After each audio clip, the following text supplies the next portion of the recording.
Okay, what's up, guys? Haven't been on here in a while. We're just gonna jump into this top 10 stables I enjoyed in wrestling.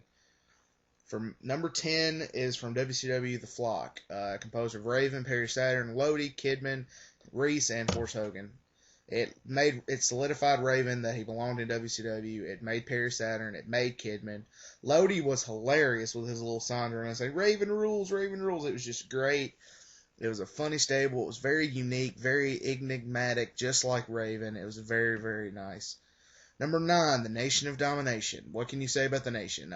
Godfather, Ron Simmons, The Rock, D'Lo Brown, and Mark Henry. Great stable.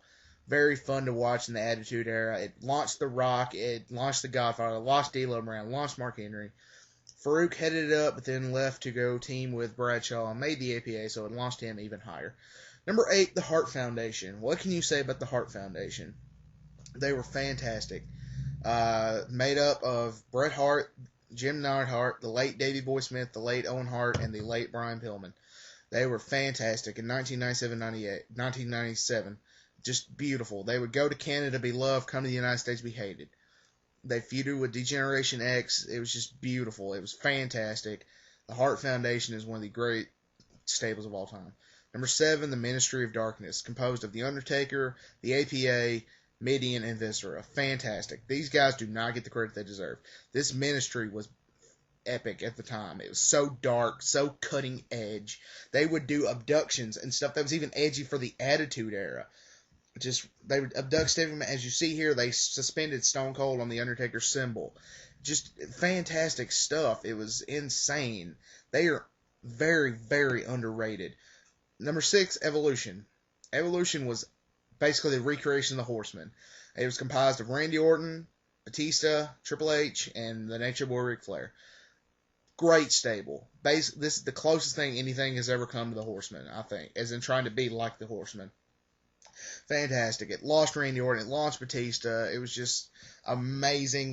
They drew so much heat. They were the top draws for the company during the time they were around. It was just fantastic. Evolution. Number 5, the Corporation. The Corporation was the bad guys to Stone Cold. Vince McMahon's head was the head of it.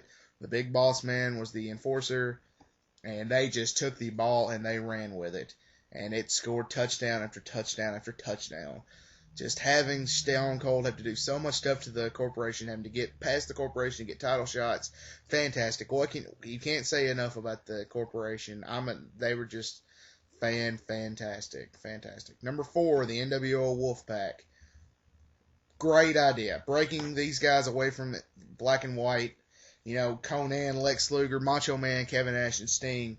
Fantastic. Everyone wanted to be like the Wolfpack. They were the coolest. Everyone wanted to be them. The Too Sweet, the rhyming like Conan. Just fantastic. They had the coolest music out of any of the factions, too. It was just great. They had the coolest merchandise. As you see here, that's a logo from one of their shirts. Just, God, the Wolfpack was so cool at the time. Number 3, and this is very hard for me, number 3 is going to have to be DX. DX was the WWE's version of the NWO, and it was just as successful, if not more successful. It was insane. Shawn Michaels, Triple H, the New Age Outlaws, X-Pac, and Chyna. They're the DX alumni. They were very, very successful. Huge marketing techniques. That can still be used today. Very, very funny. They feuded with everybody. They were hilarious. Number 2, the New World Order. This was probably the best thing ever to happen in WCW. This is Bischoff's greatest creation. Originally, Hulk Hogan, Scott Hall, and Kevin Nash created the NWO. They took over the world of professional wrestling. Everyone was doing the For Life, the Too Sweet. They wanted to be the rebels. They were rebel before it was cool to be a rebel. They were just awesome. They feuded with the Four Horsemen. They feuded with everybody. They were hated. They were loved. I miss the NWO. And number 1, they are definitely number 1. There's no way you couldn't put this group number 1. They were the OG, triple OGs of stables. The legendary Four Horsemen, captained by Ric Flair, the original group. Ric Flair, Arn Anderson, Tully Blanchard, Ole Anderson, J.J. Dillon on the outside. Later on, Barry Windham came into the picture, and just fantastic. You can't say enough about the Four Horsemen. Very legendary. They would draw so much heat everywhere they went. They were the best thing the NWA had at the time. Just fantastic. So, there you have it. That is my top 10 stables in wrestling history. I hope you guys enjoy it. Peace.